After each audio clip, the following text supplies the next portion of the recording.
l'autodéfense, en lien avec le judo, du samouraï, valeurs traditionnelles, tout ça, parce que ça part de loin quand même, tout ça, là. Ben oui, au départ, ça s'appelait tout Jiu-Jitsu japonais. C'était l'art de fighter sur le champ de bataille.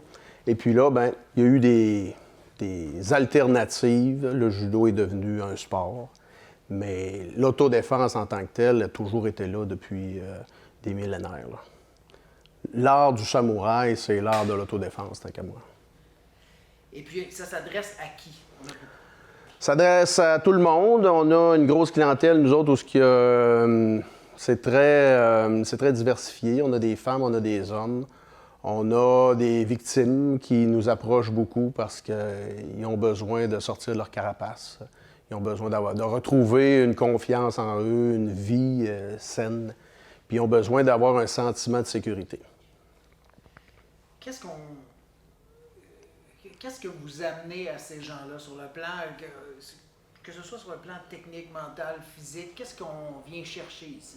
Moi, l'objectif, dès le premier cours, il faut que tu aies une ressource pour si t'arrive quelque chose dans la rue, t'arrive quelque chose en agression, pas que tu sois nécessairement en effet de surprise, mais que tu puisses réagir sur une agression en tant que telle. Il faut que tu aies des techniques pour pouvoir te sortir de la marde. Je peux te reprendre ça? Ouais.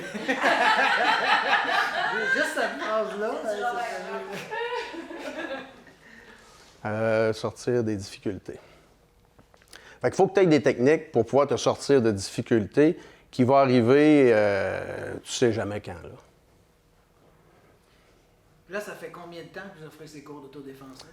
Ça fait sous l'égide de Judo Canada. Nous autres, on est allés chercher, moi et Marilyn Simard, nos grades d'instructeurs en autodéfense 1 et 2. Depuis ce temps-là, ça fait 2 ans qu'on le fait sous cette formule-là.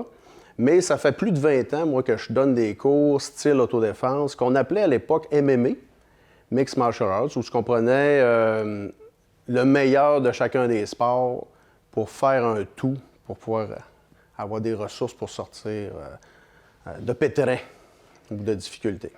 Puis combien de participants vous avez, grosso modo, par année qui... Cette année, j'ai un groupe scolaire qui a embarqué avec nous, des tout petits pets. Écoute, c'est génial. Il y a une école qui a embarqué. Et puis, en tout, on est 52 membres en autodéfense ici à Judo Rive-Sud. OK. Puis ces jeunes-là, qu'est-ce qu'ils viennent chercher quand on parle de plus jeunes? Qu'est-ce que vous leur apportez? Beaucoup la verbalisation, puis être capable de dire non à des adultes, à des intervenants, à un autre enfant. Parce que pour eux, c'est un peu controversé, mais il y a quand même de l'harcèlement dans les écoles et tout ça. Fait que nous autres, on veut apporter un plus pour ces enfants-là. Et là, vous divisez les cours hommes, femmes, le but de tout ça, puis les avantages de ça, c'est quoi? L'avantage, c'est vraiment, nous autres, on a une partie de femmes qui ont eu des besoins particuliers, ils ont été victimes par le passé, ils ont vécu des agressions et tout ça. Puis à la demande de la clientèle, ils nous ont demandé de séparer vraiment pour pouvoir venir avoir des ressources différentes pour eux, des outiller, puis aller vraiment à leur niveau à elles. Faut savoir que le programme autodéfense spécifique, c'est un programme de 10 cours, mais nous, on le donne à l'année. Et puis, les femmes, bien, on ne peut pas donner le même matériel, par exemple, en 1 heure à une femme qui a été victime, parce que peut-être qu'elle va déclencher, peut-être qu'elle va revivre ce qu'elle a vécu par le passé, puis là, ça ne marchera plus sur le tapis, ça ne marchera plus dans les instructions. Fait que ce qu'on fait à ce moment-là, c'est qu'on étire le cours, puis on va vraiment au rythme des apprenants. Qu'est-ce que ça vous a amené à vous de faire ça? Sentiment de devoir accompli. Moi, j'ai été policier pour à peu près 25 ans. Ce que je montre à mes étudiants, c'est des choses que j'ai faites sur le terrain. J'ai fait des arrestations, j'ai travaillé avec les gens. Puis l'emploi de la force, bien, ça m'a apporté, moi, un sentiment de sécurité et de confiance que je veux retransmettre aux autres aussi. Parce que on se doit d'être capable de marcher dans la rue en toute sécurité en 2025. Là.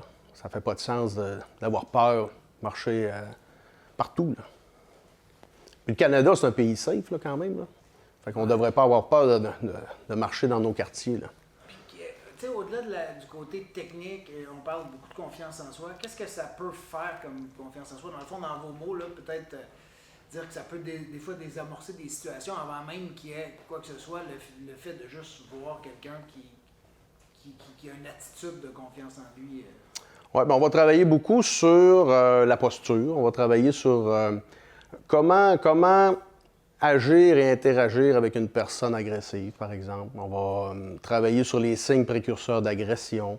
On va déterminer, sur telle possibilité d'agression ou une personne qui t'approche, quels sont les signes précurseurs à voir avant qu'ils t'atteignent. On va aller beaucoup sur la prévention. On va aller sur la verbalisation pour essayer de garder une certaine distance, pour travailler pas trop proche, parce que là, c'est là que les agressions vont se faire en majorité. Si tu es loin, c'est rare qu'il va y avoir des agressions. Première chose à faire en cas d'agression, c'est fuir.